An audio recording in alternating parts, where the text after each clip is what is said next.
साहब से, क्योंकि मैं बताना चाह रहा था कि मेरा ये हाल हो गया तो रफी साहब का क्या हाल हुआ। मैंने उसको ट्रांसलेट किया ना अपनी जुबान में, तो मुझे लगा ये सुबह की अजान है। वो गाना सुबह की अजान लगा मुझे। अस्सलाम वालेकुम नाज़रीन, कैसे हैं आप? उम्मीद है सब खैरियत से होंगे। नाज़रीन, एक बार फिर हमारे साथ मौजूद है सलीमुल्लाह बाजवा साहब। और अस्सलाम वालेकुम जी वालेकुम अस्सलाम। कैसे हैं बाजवा साहब? अल्हम्दुलिल्लाह शाह साहब, आप सुनाएं, आप कैसे हैं? आज माशाल्लाह आप बहुत प्यारे लग रहे हैं। मैं अल्हम्दुलिल्लाह बिल्कुल ठीक हूँ। आप भी किसी से कम नहीं। ये तो अब आपका जो है ना, आपकी दरिया दिली है, मैं कहूँगा। मिलकर समंदर दिली कह सकते, दरिया छोटा होता है।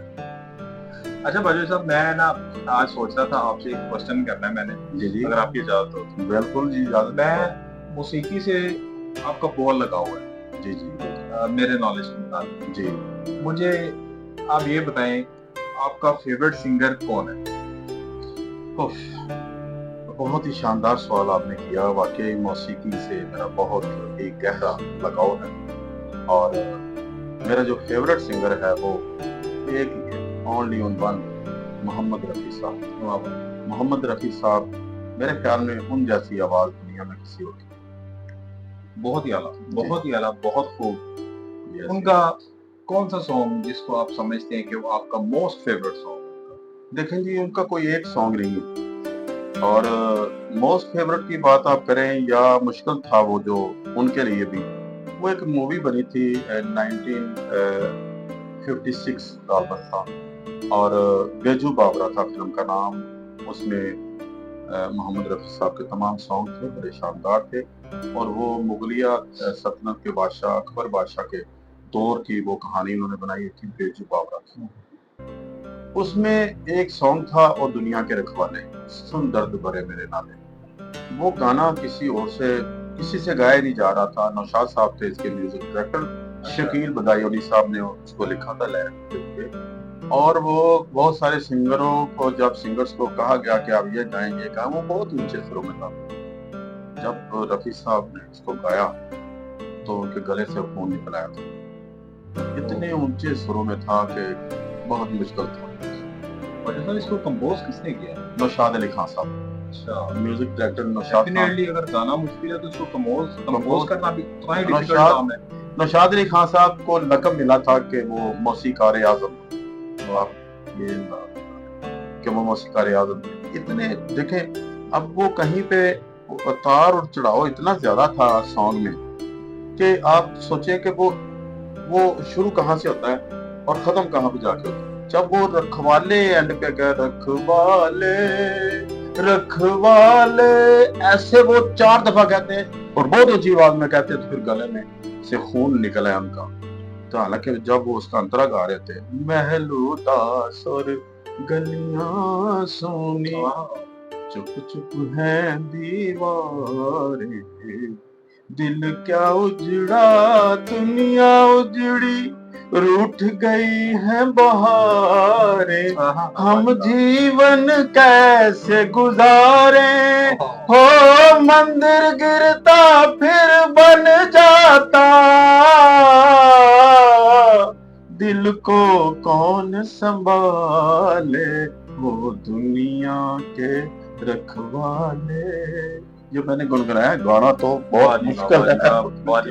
उनको तो कॉपी करना भी जो है बहुत मुश्किल है, बहुत मुश्किल है, बहुत मुश्किल काम है। मैं कहता हूँ कि आम सिंगर तो सोच भी नहीं सकता। आप इसमें एक वो था भजन, जो उनका मजहबी होता है ना हिंदुओं का, वो भजन उसको कहते हैं, जिसको हम नात कहते हैं, हम कहते हैं।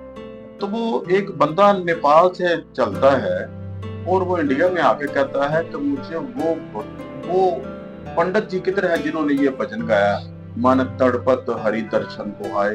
वो पंडित जी से मिलना है मैंने। वो पंडित समझ रहा था। अच्छा, तो मोहम्मद रफी साहब जी, उन्होंने कहा लोगों ने कि भाई इसको गाया मुसलमान ने, इसको कंपोज किया मुसलमान ने, इसको लिखा मुसलमान, और इसमें कोई पंडित नहीं है भाई, ये मुसलमान ने लिखा है। और इसको जैसे एक था बहुत ही एक शानदार गाना उनका, मुझे याद आ गया कि अब मैं अपनी लाइफ की बात करता हूँ। मैं एक मूवी देख रहा था, दिलीप कुमार जब बहुत हुए तो मैंने एक उनकी मूवी नहीं देखी थी, अमर।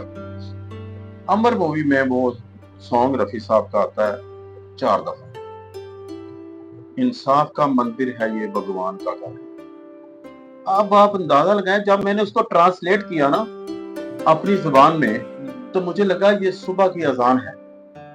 वो गाना सुबह की अजान लगा मुझे। और मैंने जब फिल्म खत्म हुई, मैं उठ के गुस्ल किया और वजू किया, अजान हो रही थी, तो मेरे दिमाग में वो गाना चल रहा था और मैं बाजमात नमाज अदा कर रहा था जाके, तो उस गाने की वजह से मुझे लगा कि वो हय्या अल फलाह कह रहा है। बहुत बड़ी बात कर दी आप। इंसाफ का मंदिर है ये भगवान का घर, है खोट तेरे मन में भगवान से है दूर, है पाँव तेरे फिर भी तू आने से है मजबूर।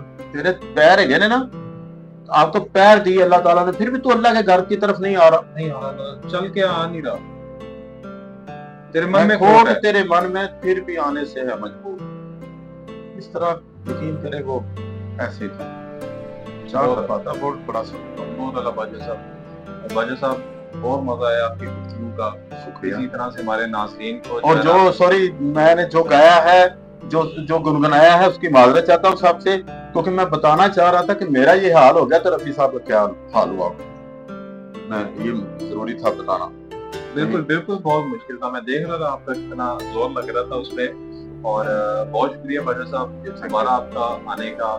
नाज़रीन इंशाल्लाह दोबारा हाजिर होंगे अगले प्रोग्राम के साथ। इजाजत दीजिए, अल्लाह हाफिज।